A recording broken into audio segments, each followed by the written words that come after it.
Olá pessoal, estamos aqui na primeira oficina de montagem e suporte em informática.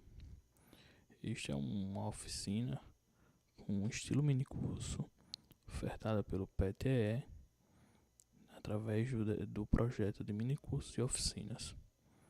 Quem vos fala é Israel Félix Petiano, formado em técnica em montagem e suporte em informática e em eletrotécnica.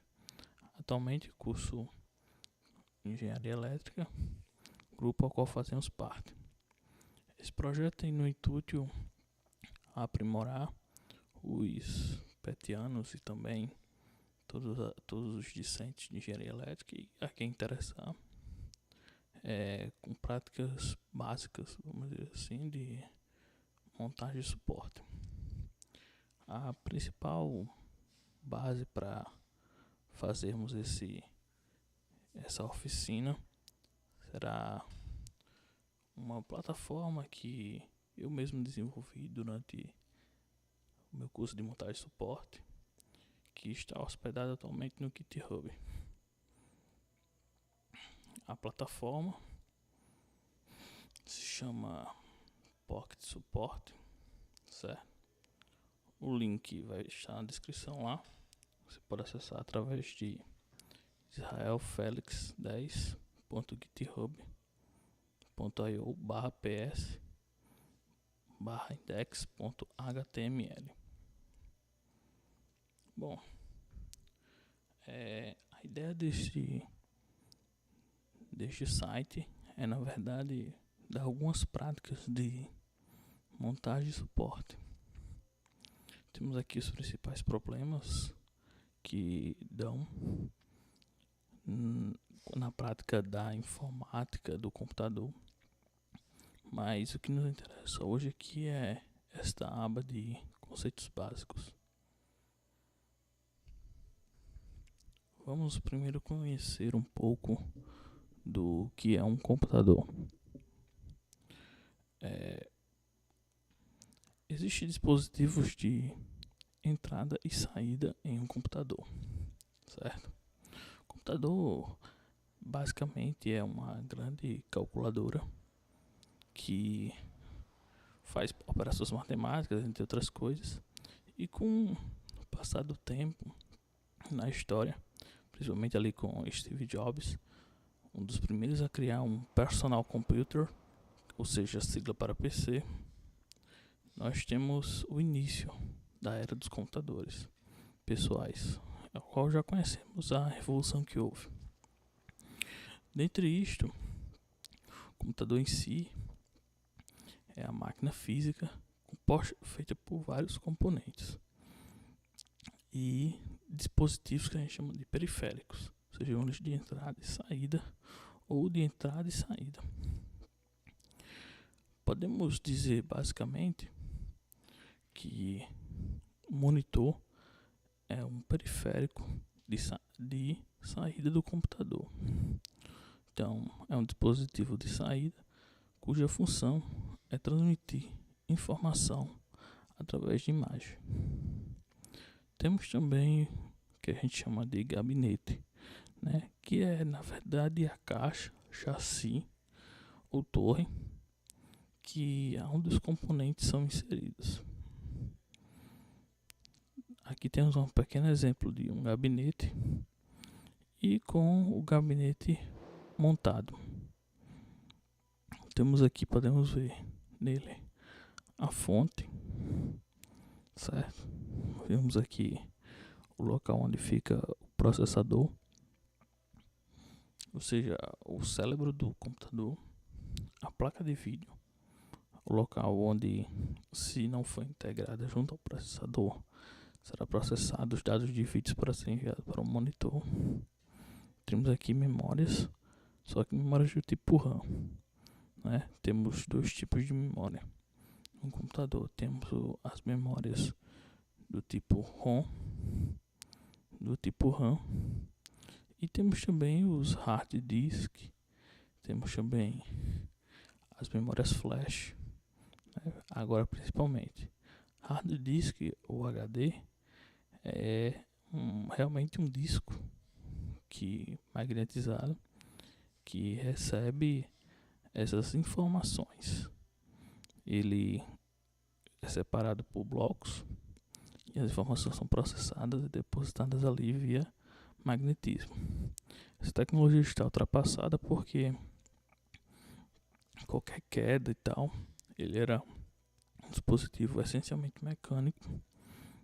Qualquer queda ou ímã que fosse aproximado dele poderia perder as informações que ele continha.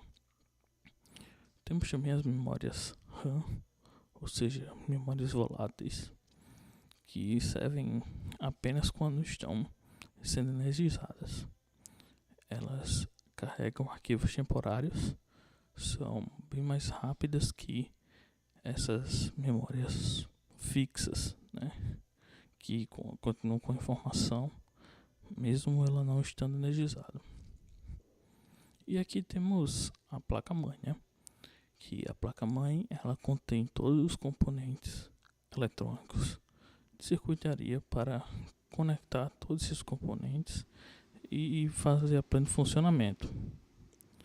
Ela é dividida, geralmente antigamente era dividida com chipset norte e sul, que hoje em dia geralmente já fica em um, por dos seus periféricos, dentre outras coisas. Ela é, vamos colocar assim, o sistema nervoso do computador. Bom, olhando a parte de trás de um gabinete, de um monitor, nós temos as centrais de conexões.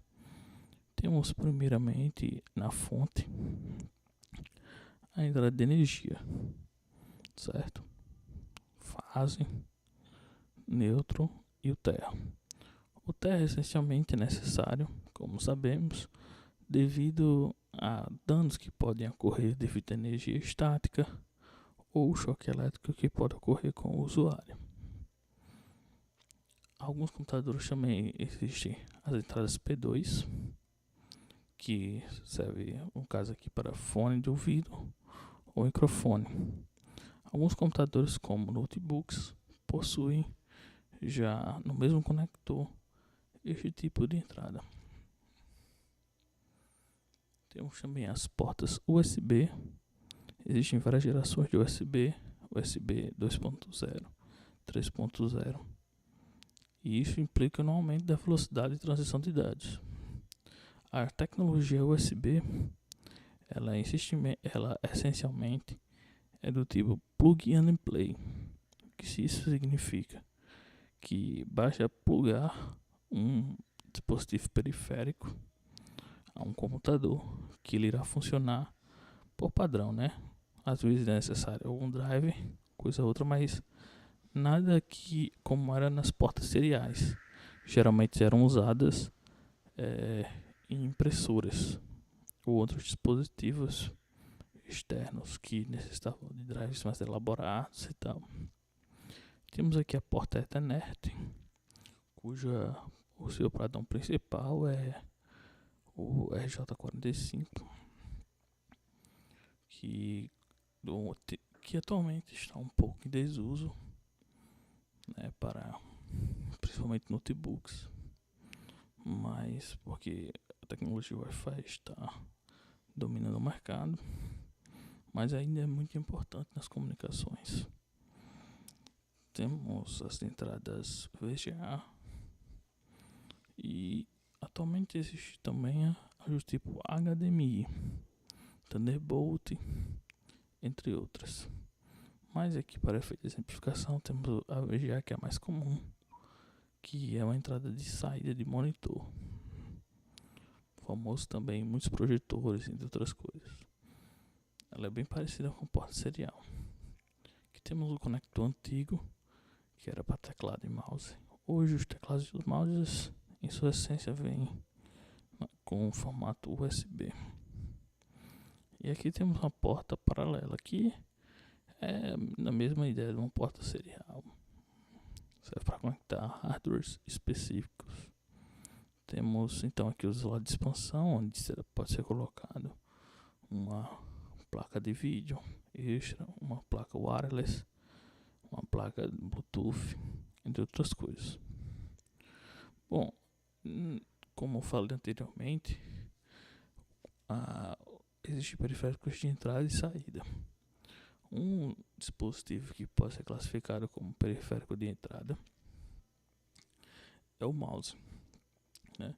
Um pouco sobre a história do mouse é que ele primeiramente foi inventado por uma empresa chamada Xerox, que foi de certa forma desconsiderado pelos seus investidores, né? Porque os primeiros computadores eram essencialmente movidos a teclados com sistemas operacionais rudimentares. Então foi descartado. A Apple na época comprou, viu que era uma tecnologia disruptiva, implementou nos seus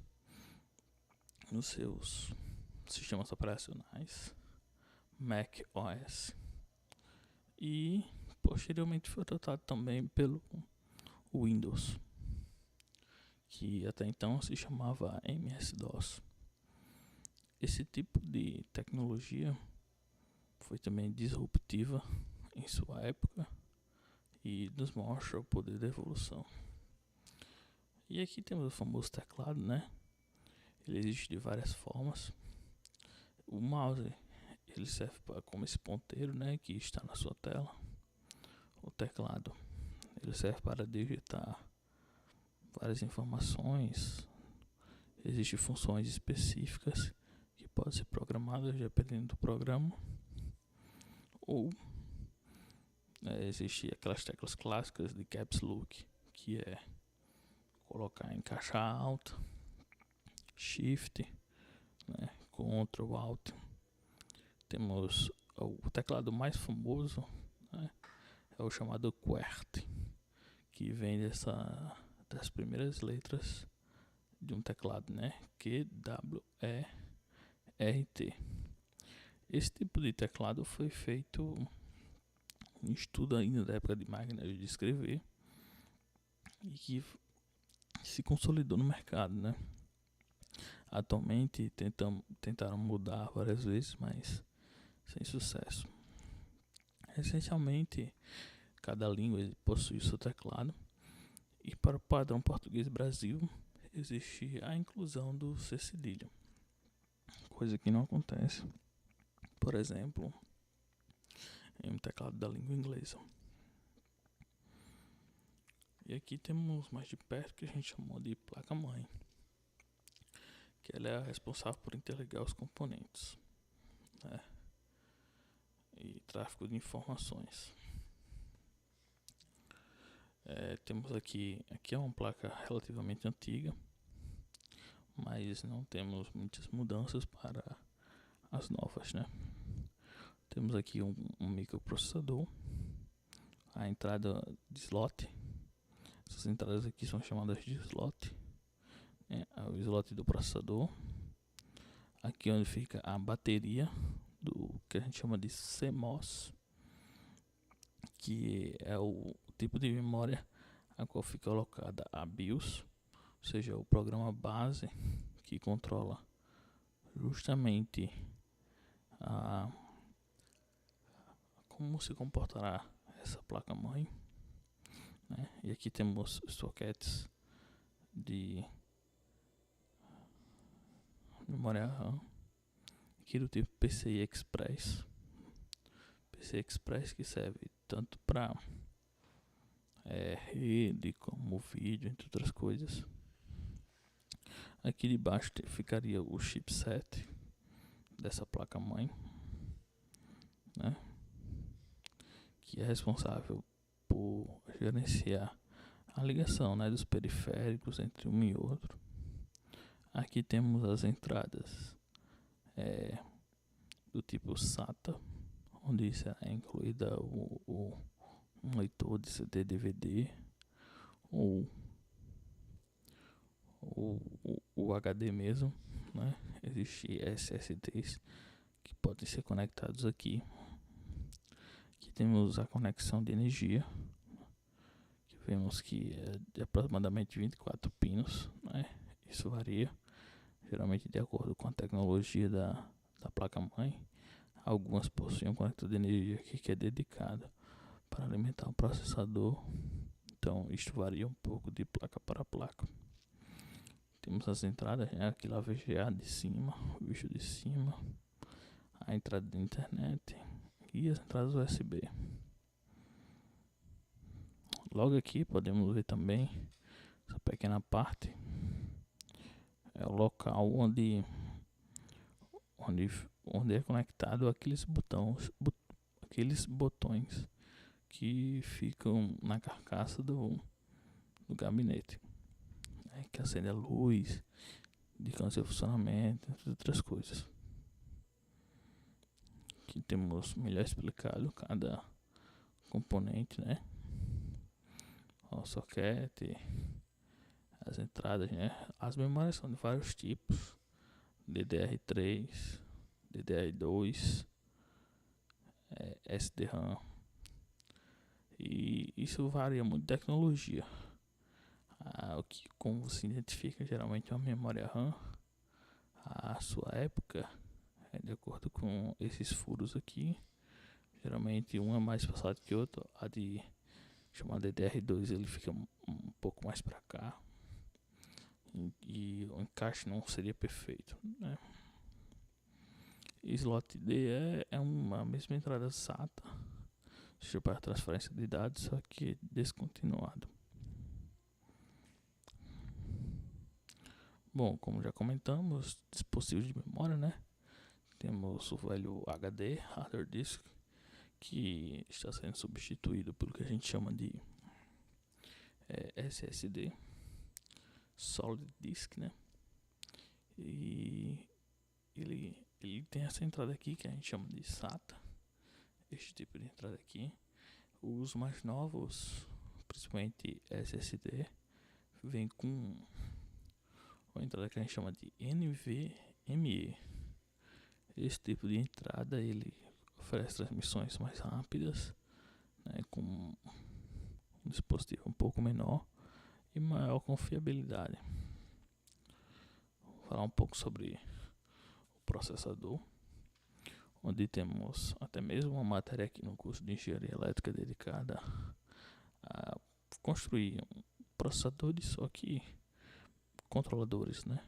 Controladores um pouco menores, com menos instruções, mas um processador é basicamente o circuito integrado capaz de efetuar processamento de dados, obedecendo determinadas instruções. Ele geralmente é conhecido como o CP ou CPU, né? Então já fica aqui claro que quando alguém fala de um personal computer ou PC, diz assim: aquele CPU ali, ele está cometendo um equívoco, pois CPU na verdade se trata apenas desta peça, que é o processador. Como falamos um pouco da memória RAM, né? Ela é uma memória temporária. Existem vários tipos: DDR2, DDR3, DDR4. Atualmente está sendo bastante difundida. Ela é volátil, né? Quando acaba a energia do computador, ela também se extingue. Fonte de alimentação, elemento principal de um computador. Ela é a responsável justamente por transmitir a energia, né, para os componentes. Temos a entrada SATA. Aqui temos a entrada para a alimentação da placa, justamente com o processador. Temos aqui cerca de 12 e 24 volts em cada uma dessas saídas e de forma contínua DC.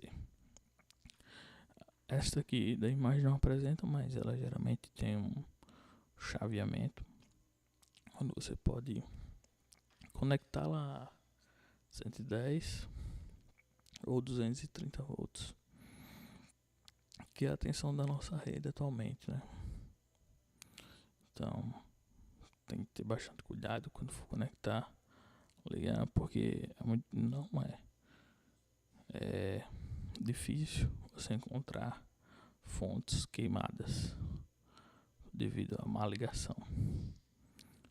era estar setado para 110 e foi ligado no 120, por exemplo.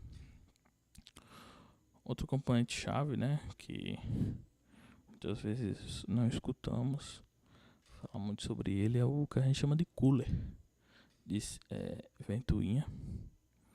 E uma peça fundamental junto com ela é o que a gente chama de dissipador de calor.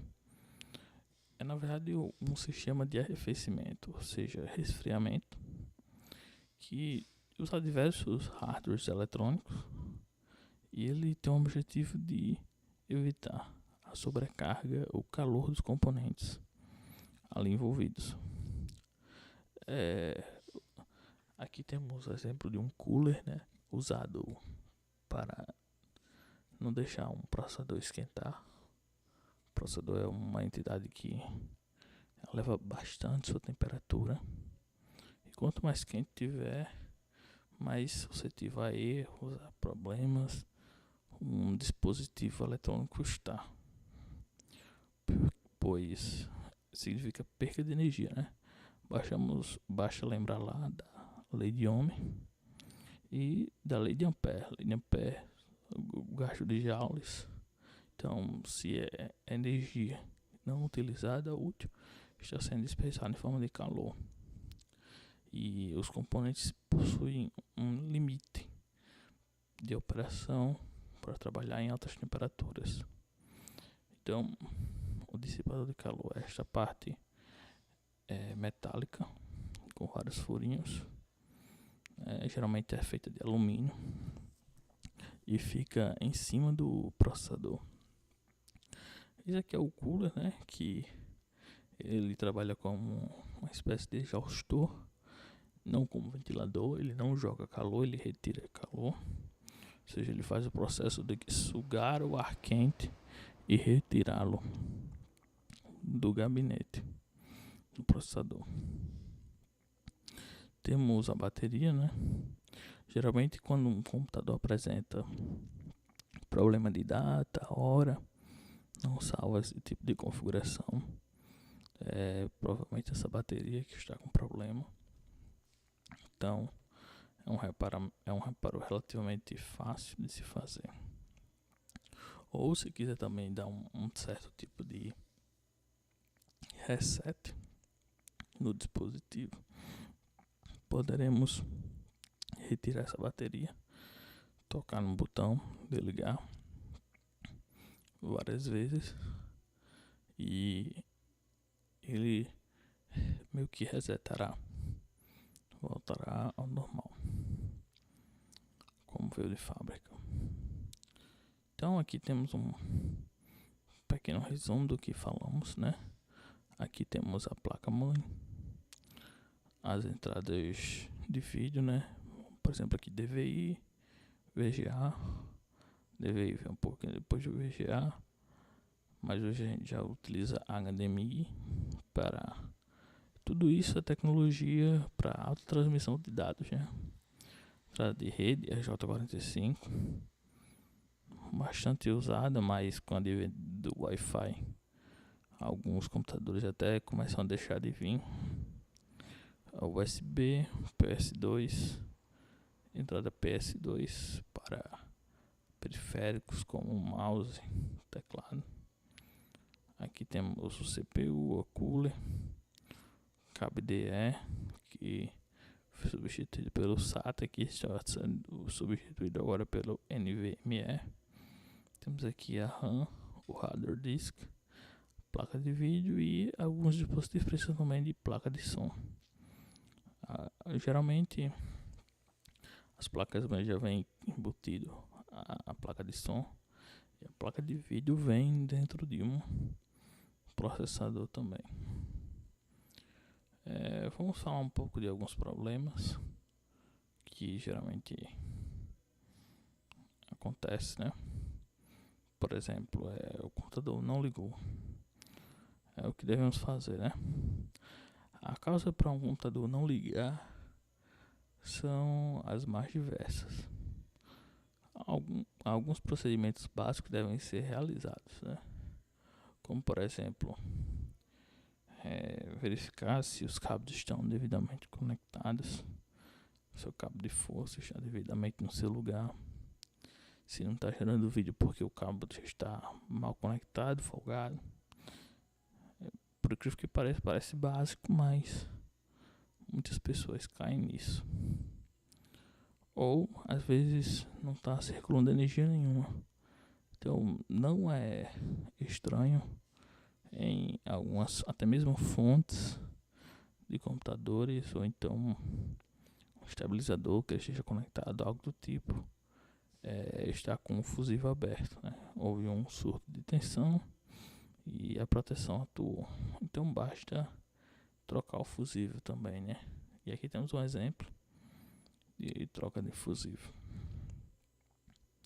O terceiro passo, que geralmente é para alguém com conhecimento um pouco mais avançado, seria verificar a tensão da rede elétrica, né? E ver se a fonte não é chaveada, ou seja, ela precisa que você mude manualmente a sua tensão de operação. Então pode ser que estendo uma tensão abaixo da de operação ele não funcione, não liga adequadamente. E aqui um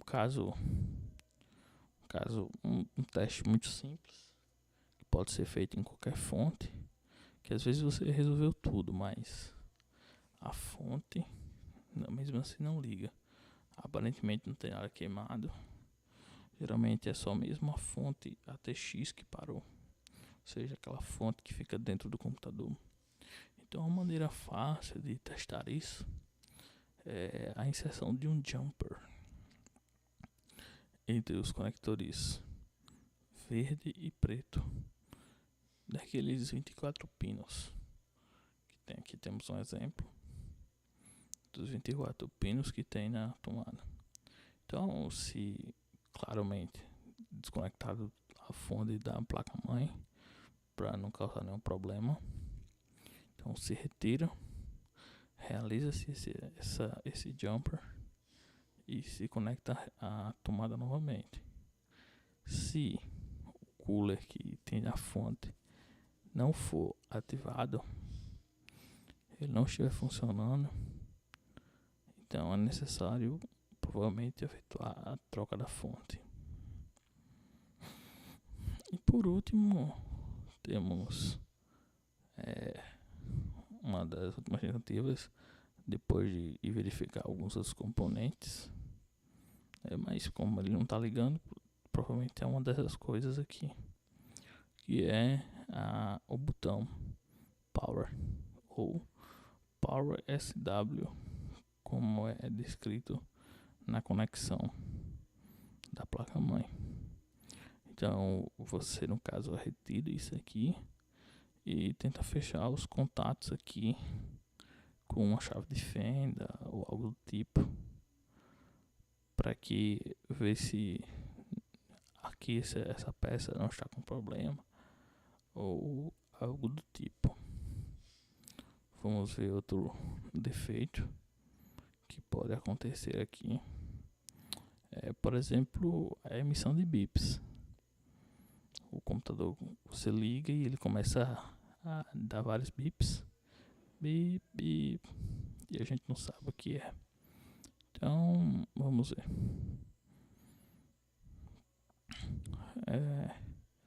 No geral, bips, eles são padronizados pelas placas-mães e com a fundamentação, se ele geralmente dá algum erro, né? Um bip, quando você liga, ele faz bip, mostra que o computador está funcionando corretamente. É um checklist feito pelo hardware do computador.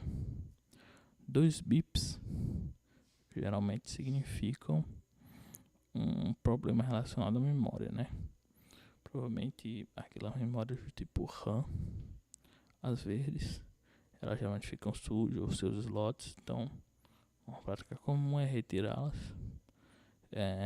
passar uma borracha em seus contatos,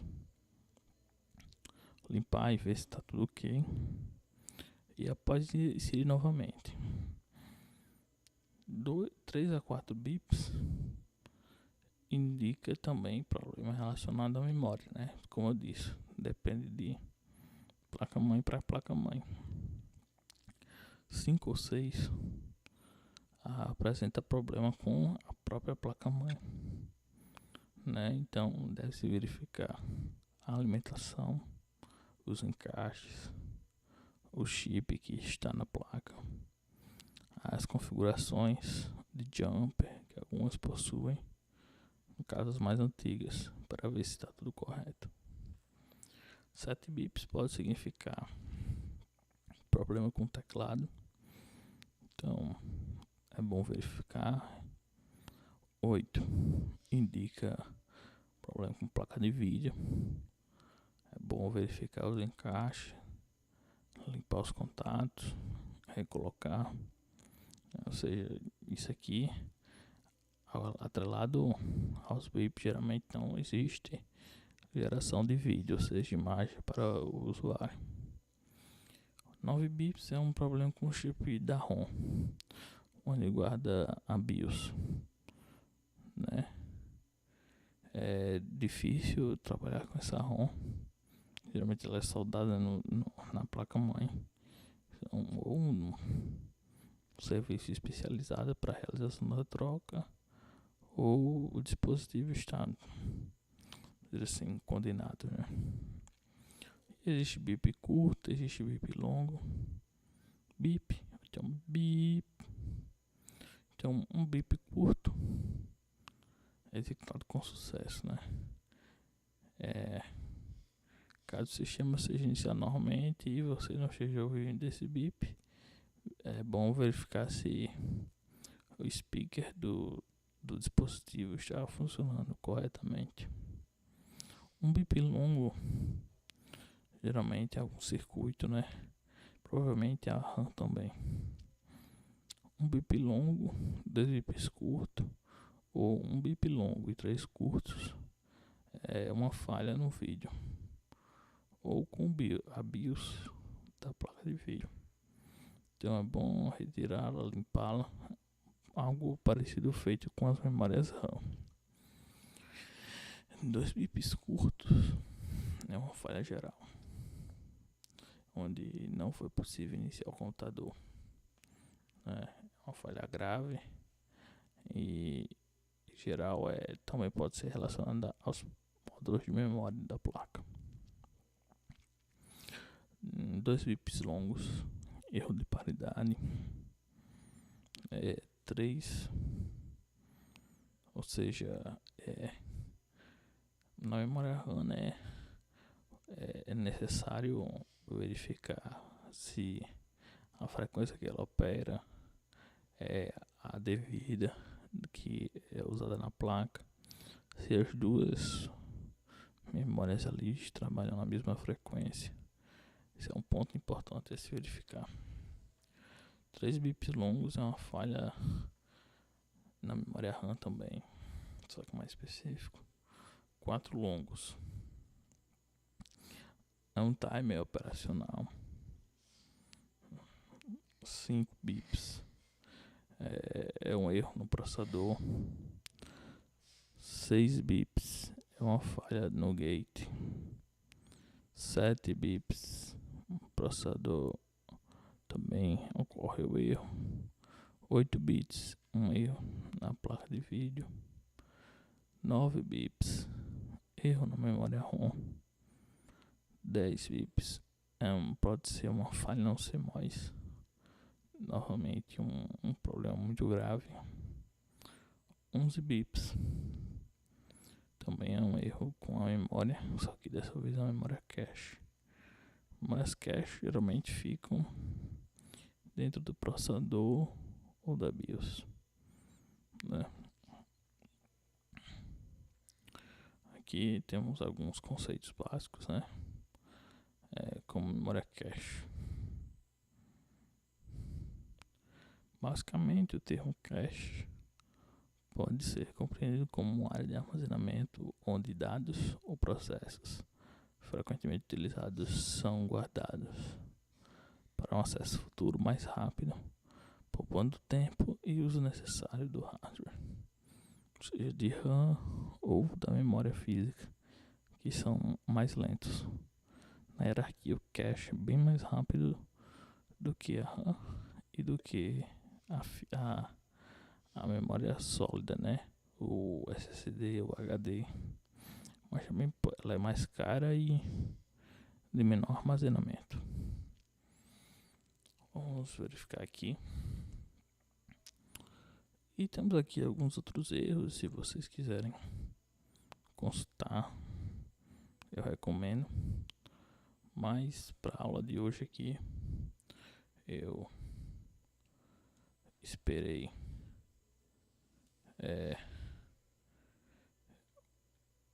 esse programa aqui, que nos mostra um pouco como é o funcionamento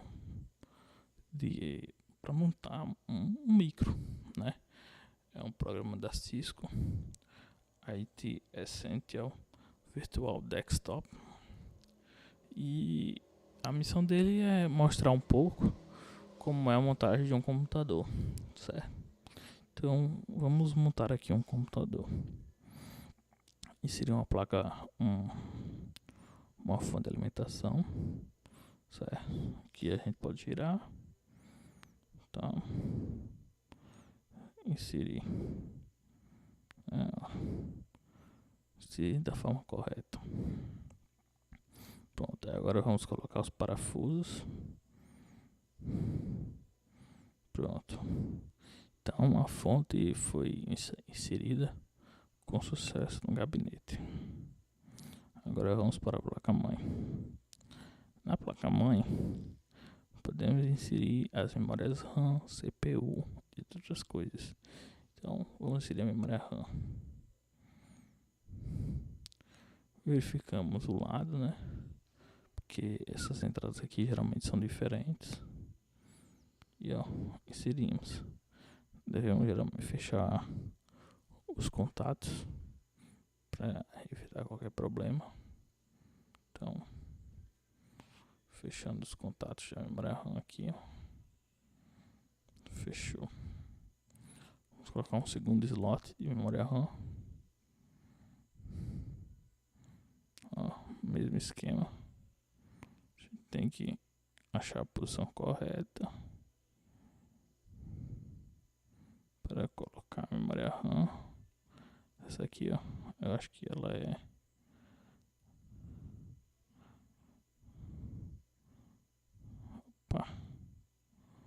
que foi. Pronto. Aí agora é só fechar os conectores, ó, estamos ok. Vamos inserir agora a CPU. Coloca no processador este lado, este pino aqui, esse. Deixa eu tirar aqui para vocês verem melhor. Este pino aqui, ó, sempre tem que estar inserido com este pino aqui do slot que recebe. Então esse é um bom indício se o processador está bem inserido, né? Também tem que ter muito cuidado porque geralmente ou os pinos estão aqui ou estão no processador, e quando um pino desse quebra é perda total no processador. Aqui vamos inserir, ó. Fechamos a tampinha, fechamos a alavanca para travar o processador. Agora inserimos o que a gente chama de pasta térmica. Pasta térmica serve para melhorar a condutividade entre o processador e o cooler. A pasta térmica, ela geralmente é aquela branca, ela é feita de cerâmica e ajuda na condutividade. Então vamos inserir o cooler com o dissipador de calor. Aqui então temos as travas, inserindo as travas. Então conectamos o cooler à máquina, à placa-mãe.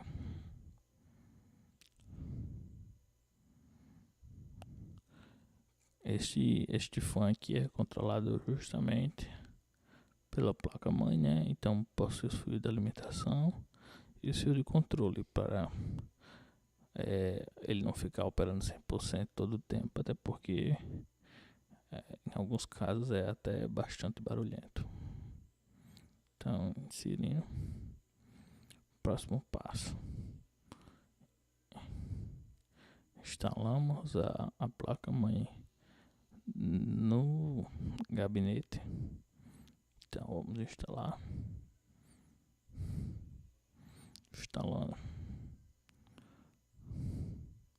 Esta parte aqui sempre fica voltada para aqui.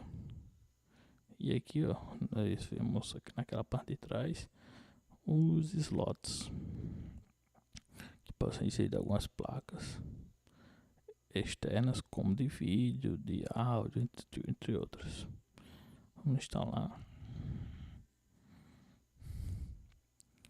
Colocar os parafusos.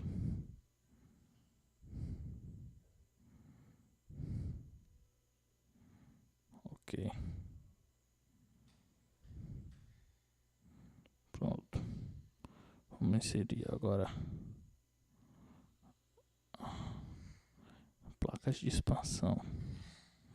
Aqui temos uma visão aumentada das placas de expansão. Então, a placa de interface de rede para conexão.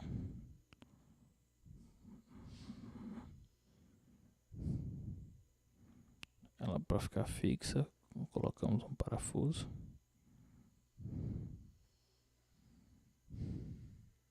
A placa wireless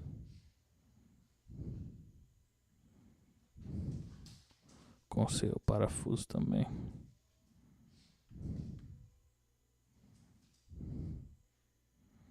Temos também uma placa de vídeo, né? Para jogar pequenininha de ferro. Vou botar aqui, ó. Parafuso. Show de bola. Agora vamos instalar o HD. Drives internos. Então vamos para a montagem do HD. Então, o HD, parte vital para o funcionamento do computador, onde será instalados os programas, sistema operacional, série do HD, os parafusos para fixá-lo, já que ele é uma peça mecânica, então ele não pode sofrer trepidação, entre outras coisas.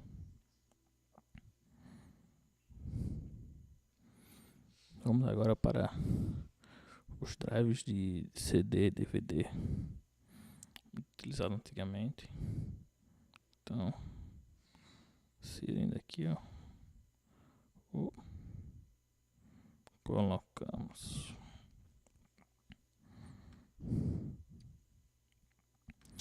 aqui, ó, instalado também. Esse aqui, só os das antigas vão saber o que é isso aqui. Isso aqui é um disquete. Olha aí. Onde cabia uma música e nada mais. Vamos fixar o disquete, né?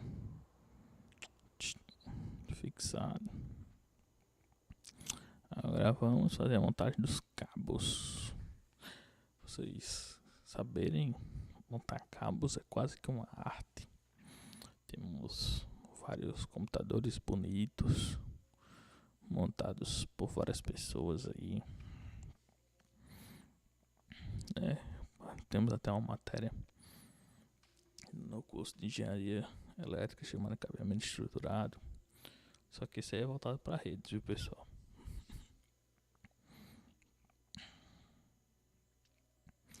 Vamos lá. Aqui, ó. Vamos conectar o cabo de alimentação. Aquele cabo que eu falei para vocês tem 24 pinos. Aqui, ó.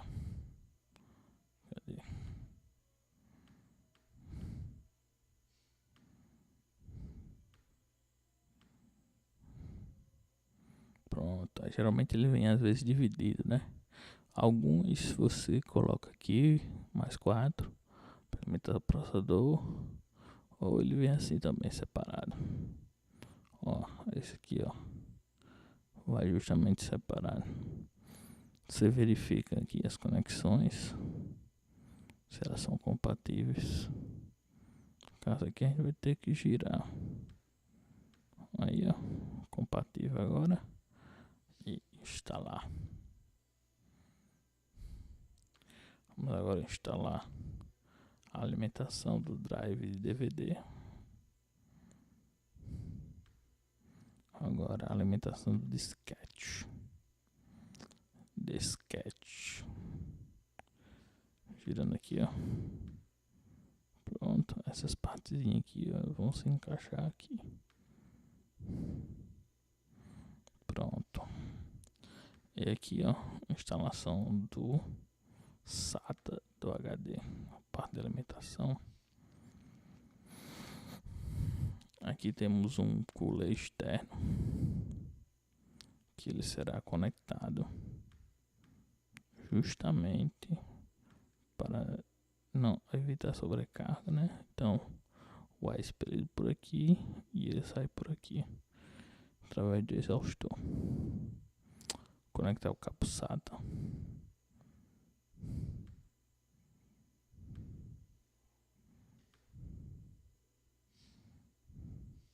E agora conectar o SATA no HD aqui, ó. Vamos lá.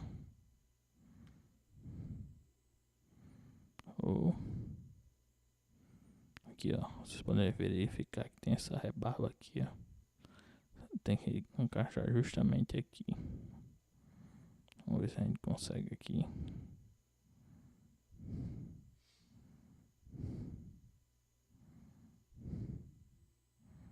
Foi aqui para o drive de DVD, né? Aqui é uma conexão antiga tipo IDE que tinha essa pina aqui, ó, que tem que ser encaixada aqui. Pronto, e aqui ó, conectar no drive.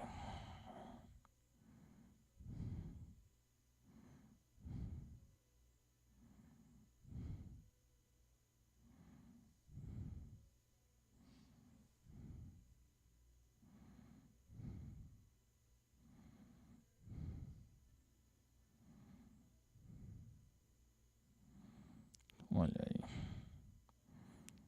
Sabe fazer ao vivo. Que conectar a entrada para disquete. Mesmo esquema do IDE. A gente verifica aqui a forma como é conectada.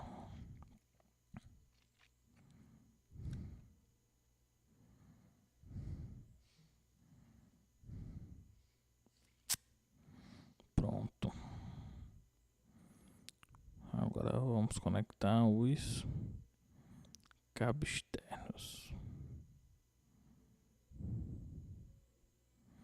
Toda a parte de periférico, como falei, né? Os cabos USB, mouse, teclado serão os conectados nesta etapa. Para completar a montagem do computador, conecte os painéis. Prenda o gabinete usando os parafusos. Então, vamos fechar agora o gabinete. Olha a coisa linda. Aqui, ó. Parafuso fechado. O cabo do monitor do tipo DVI. Este risco aqui deve ser conectado neste risco aqui.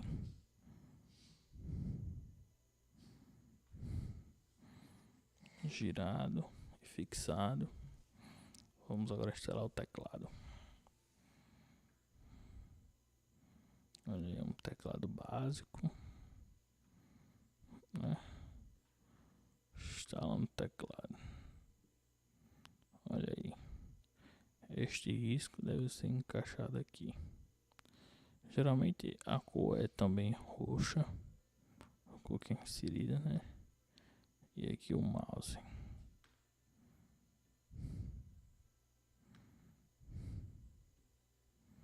Olha, da mesma forma, a fissura preta deve ser encaixada aqui. Então, ok. Vou colocar um cabo USBzinho aqui, né? Para impressora. E aí, como é que é? Aqui é aquele velho esquema, né? A gente nunca acerta nada, mas aqui, ó, essa parte branca entra nessa parte preta, essa parte sem nada entra nessa parte branca. Então, instalando. Vamos botar o cabo de rede, que computador sem internet ninguém merece. Então, bora lá, ó. Cabo de rede, cabo wireless, anteninha wireless. Lembrando que a gente estuda esse tipo de antena, né? Que é de polo. Polozinho lá no curso de antenas. E a parte final. Ligar o computador à energia. Vamos lá. Opa. Pra cá, pra cá, pra cá. Acho que agora vai. Opa. Foi. Computador ligado com sucesso. Olha aí. Muito bem vocês. Então, acredito que a gente chegou na parte final da nossa oficina. Com cara de mini curso, né? Obrigado pela sua audiência. Esteja sempre conosco. Nos acompanhe nas redes sociais. No Instagram do PET. Sempre temos novidades de mini cursos e outras coisas lá. Este curso ficará disponível no YouTube. Acesse, curte, compartilha. E eu gostaria de dar uma dica aqui, né? Para se alguém quiser brincar um pouco com simulação, de montar computadores, resolver problemas, recomendo o PC Building Simulator. De vez em quando ele fica grátis na Epic Games, mas por enquanto o valor dele é cerca de R$37. Muito bom jogo para você que quer aprender e se divertir. Então é isso, pessoal. Obrigado e até mais.